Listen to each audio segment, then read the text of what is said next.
Hello, I'm LuNEJuNE. In today's video, I'll be showing you the most broken duo in Lucky Defense. And as you can see, it is Blob Tar duo. You might be questioning yourself, how is this the most broken duo when King Diane and Batman exist? And what about late game? Well, this is the best duo that can 100% survive early game. This is crucial as it helps you build up for your late game by spawning frogs or even Lancelot. In this video, I will be showcasing a strategy that has been updated and altered from my last strategy video where I used a single tar to survive early game. I have tested it out afterwards and there were some games where I just kept dying. I was wondering why, and it turns out without my teammates' help, tar alone was struggling to survive on its own. This is where Blob comes in. It has great boss damage, one of the best AoE clears in the entire game, at least for early game, and can scale somewhat for mid game as well. Best part of all, it does not require any legendaries nor epics that require for Frog or Tar, so it is completely isolated from the rest of the mythics. For just a cheap price of Hunter, Eagle, and Bandit, you can spawn Blob. Before I get into the gameplay, here is what you need. You need 3 Electro Robots, 4 Eagles, 3 Hunters, 3 or 6 Shock Robots, and as many Wolves and Trees that you can get your hands on.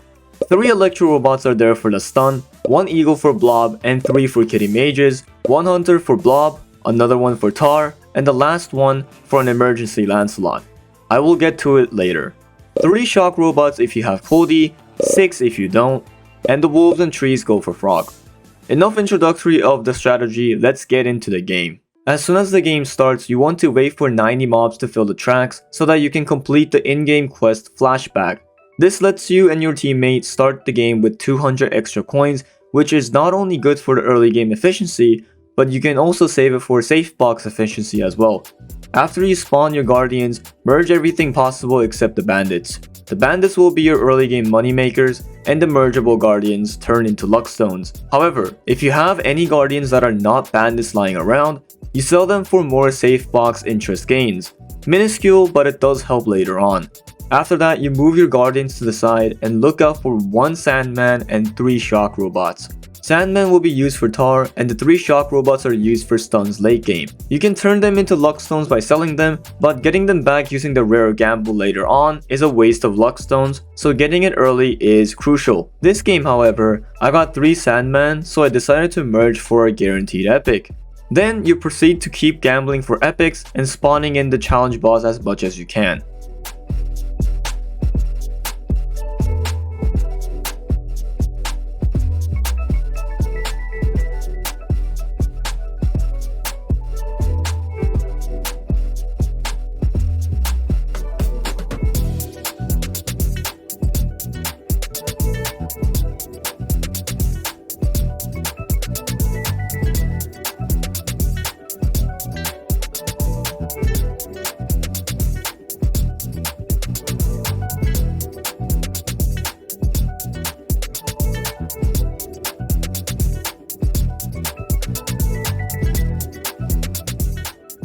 After you get Blob, put it in the top leftmost corner as it gets the maximum amount of mobs there.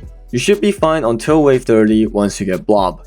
This is where you go for Tar. For Tar, you need Wolf, Hunter, and Sandman. But you also need a Barbarian, and since you sold all the Barbarians for early game eco, I suggest getting Barbarian when you have 5,000 coins remaining. This is to ensure that you aren't losing your total income and interest from safe box.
Once you get Tar, place him next to Blob for maximum damage.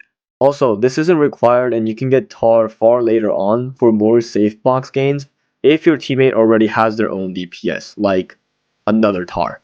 If your partner has an early game DPS already on the board, you might as well save it for later and get Tar after you have a substantial amount of coins. However, if your teammate has Batman or King Diane, just don't go for Tar, it's not even worth it. Also for kitty mages, just get the mages whenever you can, but don't overspend. Kitty mage can wait, so it's not your top priority for now. However, here is a very advanced tip. When a boss wave is coming, you can save your Tar ultimate for boss by not letting Tar hit any of the incoming mobs. This way, when the boss actually lands in the middle of the track, you can put your Tar back up there to kill the boss near instantly.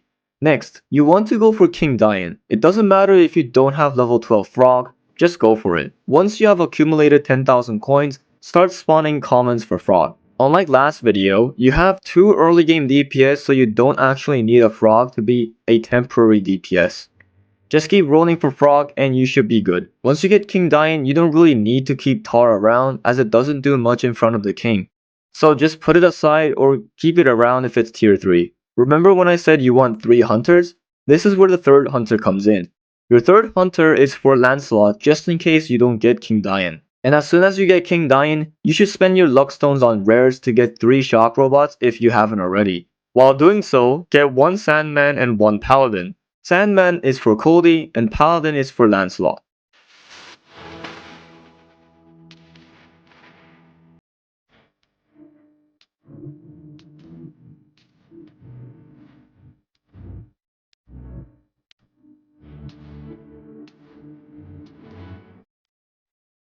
All the remaining luck stones after that, you can dump it into attack upgrades.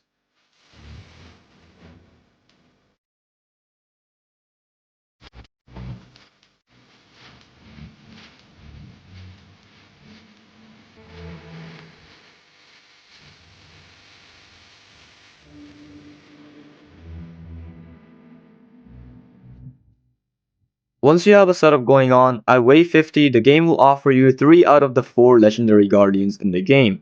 If you have King Diane, always go for Cody. If not, Lancelot. If you got Cody, then plop her down just like this and AFK the rest of the match. However, if you got Lancelot or don't have King Diane so you win for Lancelot, spend all your saved up points to upgrade your summoning chance and start summoning in masses. Then, sell all the rares and upper rarity guardians for luck stones to upgrade Lancelot's passive ability. And that is pretty much it on how to always guarantee your wave 80 clear in normal mode. This is my go-to strategy at the moment, and it works really well surprisingly. Also, if your partner has no stuns, then you must go for 6 shock robots no matter what, otherwise the mobs will zip by. Other than that, I hope this guide helped you and stick around for the rest of the game. I will see you all in the next video.